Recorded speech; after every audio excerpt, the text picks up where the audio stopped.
Alright, you model Airs, I'm going to change engines in my Roadster, and I'm going to attempt to video parts of it unless we get into so much trouble we forget about the video. But this is the engine.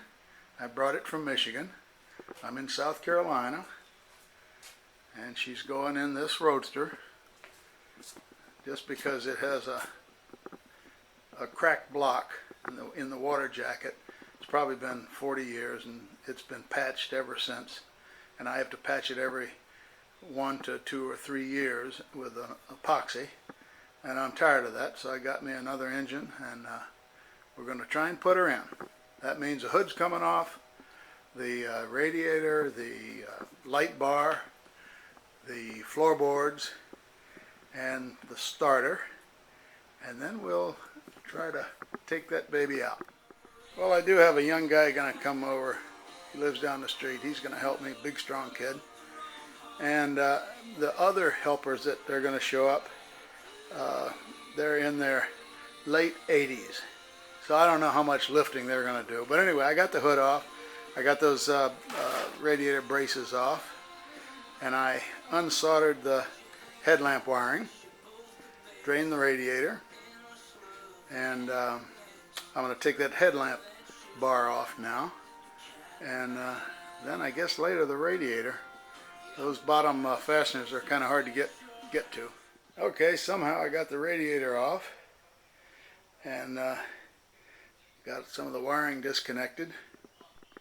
That's enough for today. She'll come out in the morning. Now this shows the crud in that gooseneck. That's the kind of stuff that's floating around in our engines, and that's why I say we need radiators with bigger tubes to let that junk flow through rather than just plug up our tubes.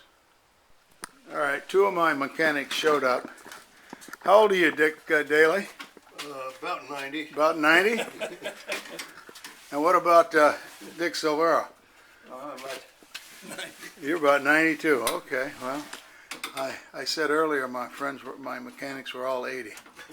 So anyway, they're working on. I'm 81. Yeah, all right. I'm 80. So. All right. They're working on getting the floorboard out so we can get to the bell housing screws. Okay, got the floorboards out, got the bell housing screws out, all except that top one. Got them loose down below. Got 2 of the motor mount bolts out. Got to get the rest of those out. What we're doing now is taking a little weight, or putting a little lift onto that engine so that nothing falls. And we got the hoist in place with my ace mechanic there.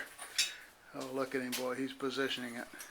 Well, somehow or another we got the old engine out. Got 2 young mechanics helping me now. And here's the new engine ready to go in. The guys are putting in the start of a floater motor mount. I think the old engine mounts were pinched. That's why we had a little trouble getting it out. I had to pry it out. And here's the old engine sitting on a temporary stand until I can get the hoist to put it on the real stand. I think pretty much taking enough of itself. It's been a long trip to get to this point. Okay, we got the engine in with the help of Warren and Chad. We got the engine mounts, the floater motor mounts in. We're about to lower the weight of the engine. It's still on the, not much weight's on the, we're hooking the front motor mounts up. I was hooked up most of the electrical. So she's about ready to go. Okay, we got the engine in, got the electrical hooked up.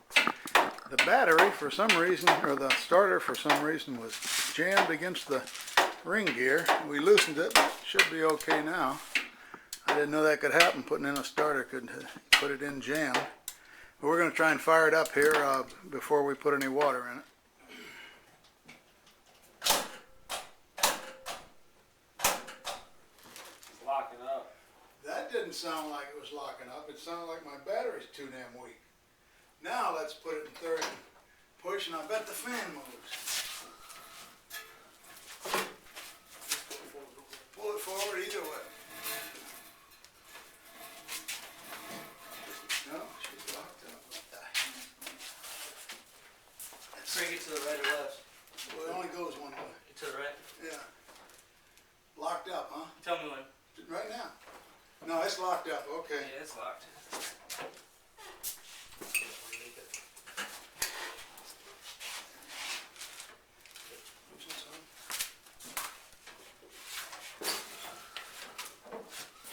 Well, we had a scare there. We tried to start it, and the engine was locked up solid.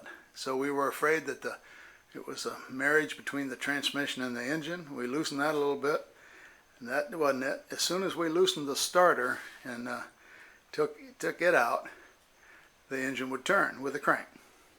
So it turns out we had put the starter in with the pinion in front, with the pinion in front of the flywheel, where it should be in the back, and then just move into the flywheel from the rear to the front.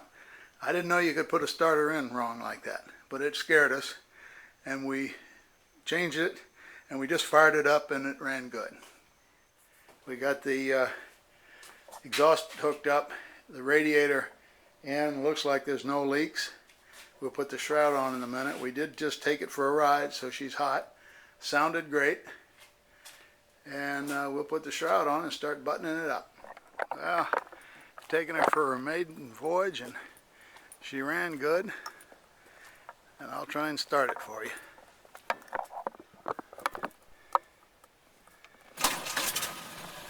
Oh, that started fast. I don't remember even pushing on the starter. Try that again.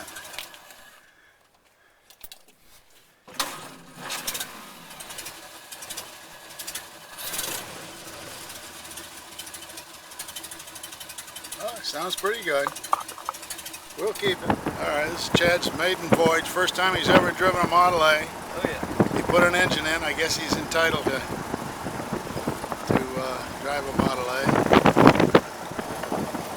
Dirty windshield.